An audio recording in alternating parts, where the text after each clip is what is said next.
As far as the sale price, I would buy it again as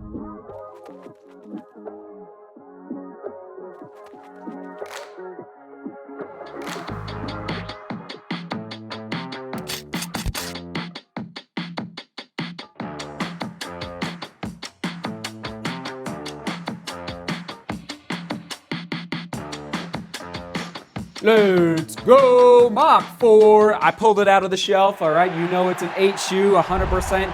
One of the highest scores I've ever given in the Studio for the Hoka Mach 4, a 2021 shoe versus battle for the Hoka Mach 5. There it is, okay? The 2022 iteration. Now, here's the deal. I have to make an explanation here at the beginning with respect to the scoring system. So thank you for bearing with me. Listen, I'm a human being. I'm not perfect. I'm not saying the scoring system is perfect. And I will also say the Hoka Mach 4 was, I'm going to say, cutting edge, ahead of its time, 18 to 24 months ago when I started testing this shoe.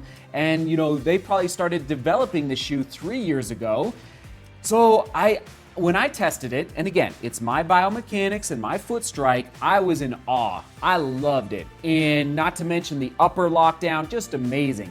That's why, as we're going through this running shoe battle, you're going to see some scores that are very high.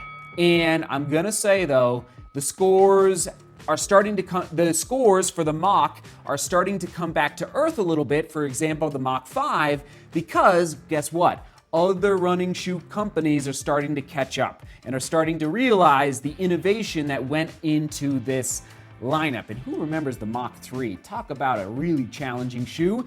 And then they just leapt forward with a Mach 4, and I'm gonna say they leapt forward again with a Mach 5. So I just wanted to mention that at the beginning. The scores, they are what they are. I'm not going to change the scores from 18 months ago, but I did score the shoe very, very high 18 months ago because it just was like innovate. It just was ahead of its time. It felt so good under step, so smooth, peppy, and again, back to that lockdown and upper feel overall. All right, sound good? Shall we dive in? I think that's all I wanted to mention at the beginning.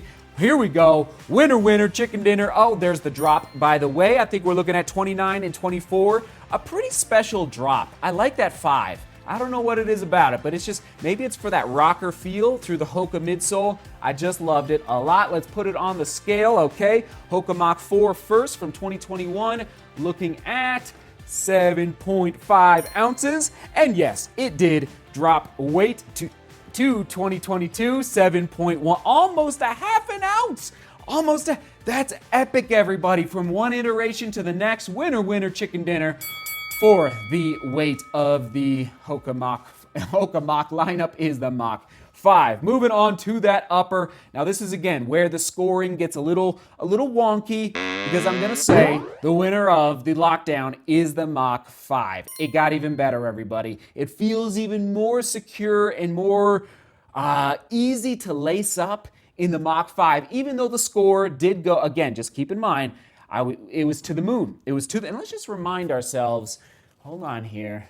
Yeah, semi-gusseted, just perfect. So anyway, there's the scores for the upper. Really, it did get a tie for the overall upper score, 9s. But if you want a more breathable option, and by the way, these are both available down below in the description if you want to pick them up from Running Warehouse.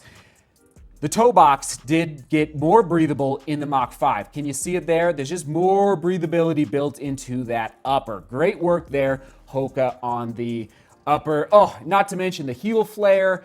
It's just awesome. Oh, moving on to the Pro Fly X and the Pro Fly in the Mach 4 and the Pro Fly Plus in the Mach 5. Sure enough, it got softer, and I'm going to say bouncier in the Mach 5. Ride and energy return. Winner, winner, chicken dinner going to the Mach 5. And let's do the durometer, okay? Especially on the Pro Fly Plus. And then the Pro, we'll compare. I think it was low 30s. 33 for the durometer. And keep in mind, this midsole is a little bit older now. But let's do it here. Hold on. Let's find a flat spot. I think we're looking at like the 50s.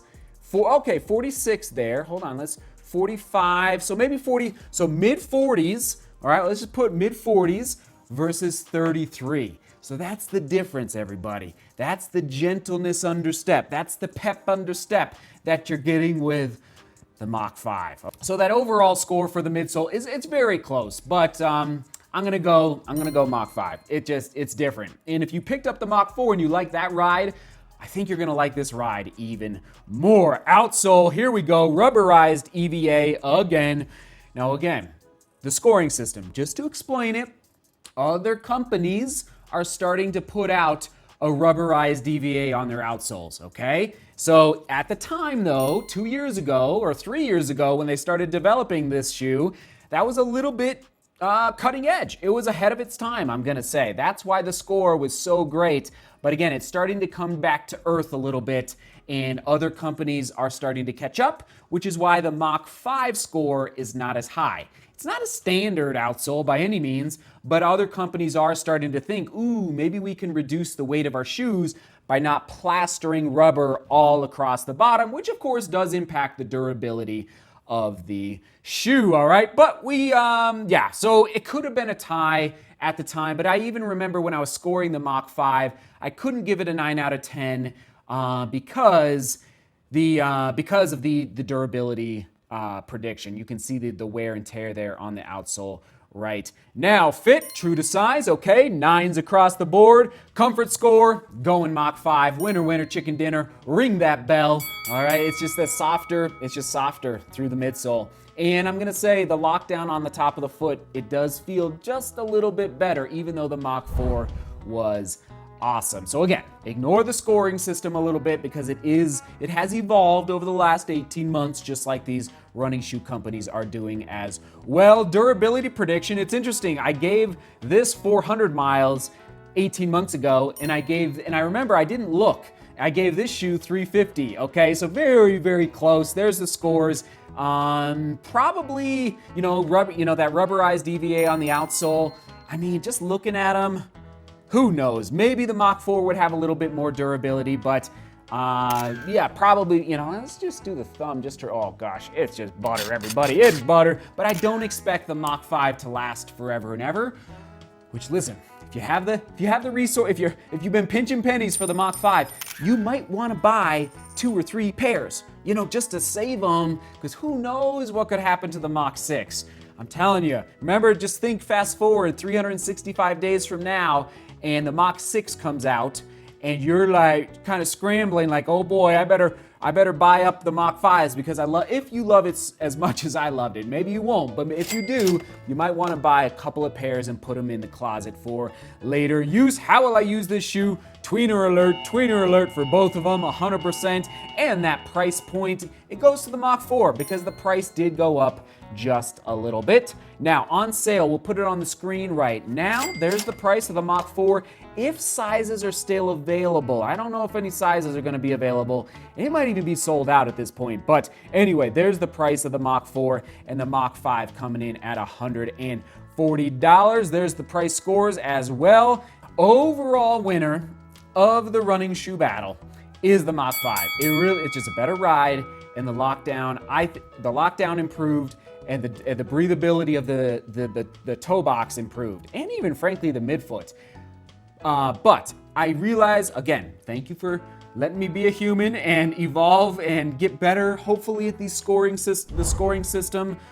In fact, I even remember we launched the scoring system just probably 2 months before the Mach 4 came out. So we're getting better.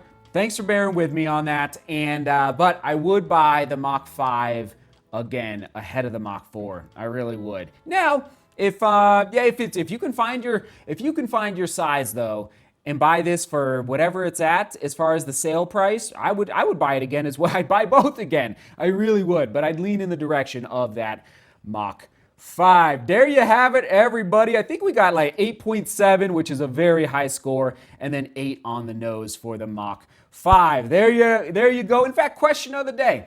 What was the last Hoka running shoe that you picked up, that you bought? All right, trail or road, and why did you buy that shoe? That's the question of the day. Sound good? All right. Comment of the day goes out to Will Willing. I like that name, Will Willing. The Mach 5 may be my new favorite shoe. First run was 4 miles, intended to be an easy run, but the shoe told me to run faster. It was very enjoyable. That's the thing, everybody. Even though it's a tweener shoe, I would not buy it for easy days because you feel like you want to pick up the pace. So, Will, I hear what you're saying. And again, both of these are, okay, I will link to the full review for the Mach 4 and the Mach 5 down below in the description. And then again, they are available. I'll link to them down below from Running Warehouse. Sound good? Pick them up. Pick them up. They're going to sell out. I'm telling you, kind of like the Speedgoat 5. I can't even tell you how many Speedgoat 5s I saw up filming in Leadville about a month ago. Just like, these shoes they're hotcakes. They are hotcakes. Onward and upward, we'll toss it to the Mach 5 full review. Hoka Mach 5 full review, right there, right there, right there. All right, seek beauty, work hard, and love each other. See you tomorrow.